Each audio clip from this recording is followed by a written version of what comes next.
Hello, this is a short video showing you how to visually program the Qibec 1-bit CPU that you see here. In this demonstration we will use the local display at the front as output, so you can turn on the light and turn off the light. And we will use a push button as input, so you can press the button or release it.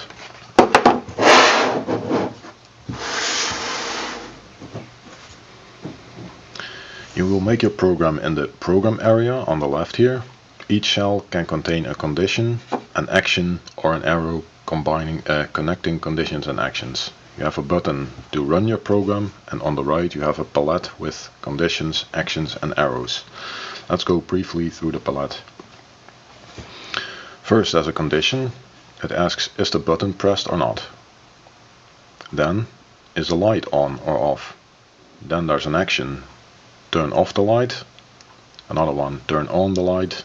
And finally, sleep for a while. Red arrows mean that a condition is not true.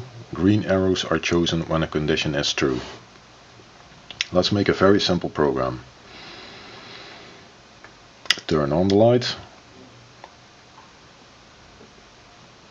Then turn off the light. And then go back to the start. So if you look at this program, you can see how it works. It's very intuitive. Turn on the light, follow the arrows, turn off the light, follow the arrows, turn on the light, and so on and so on. So this program will run forever. It will blink the light. If we run it, you will see that this is exactly what happens. So the light goes on and off and on and off.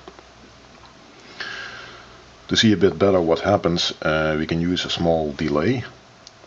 There and there, for example.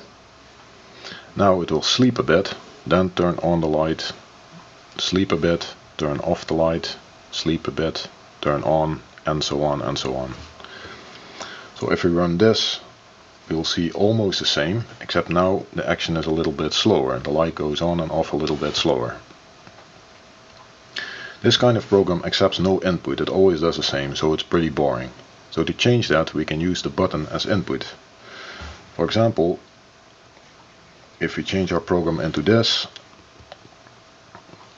the behavior is as follows. First, it waits for the button to be pressed. If it is pressed, turn on the light, then sleep, turn off the light, and go back to wait until the button is pressed again. If you run that, you'll see what happens. Right now it does nothing, while it's waiting for this button to be pressed. If you do that, the lamp goes on, sleeps a bit, goes off, and the program waits until the button is pressed again. So every time you press the button, the lamp flashes once.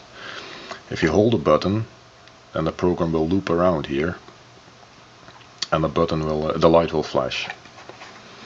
So to make it a bit more interesting, you can add another check whether the button is pressed like this. Right now it waits for a button press, then turns on the light, then waits for another button press, then turns off the light and goes to wait until the button is pressed again. So effectively, the first press it will turn on the light, and the second press it will turn off the light. If we run that program, you see exactly what happens. Right now it does nothing. It's waiting until you press the button.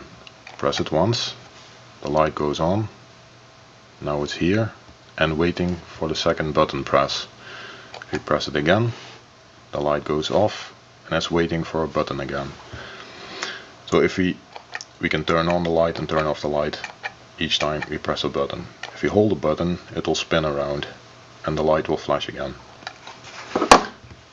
So that's basically it. Thank you for watching, and for more information check the URL in the video description. Goodbye.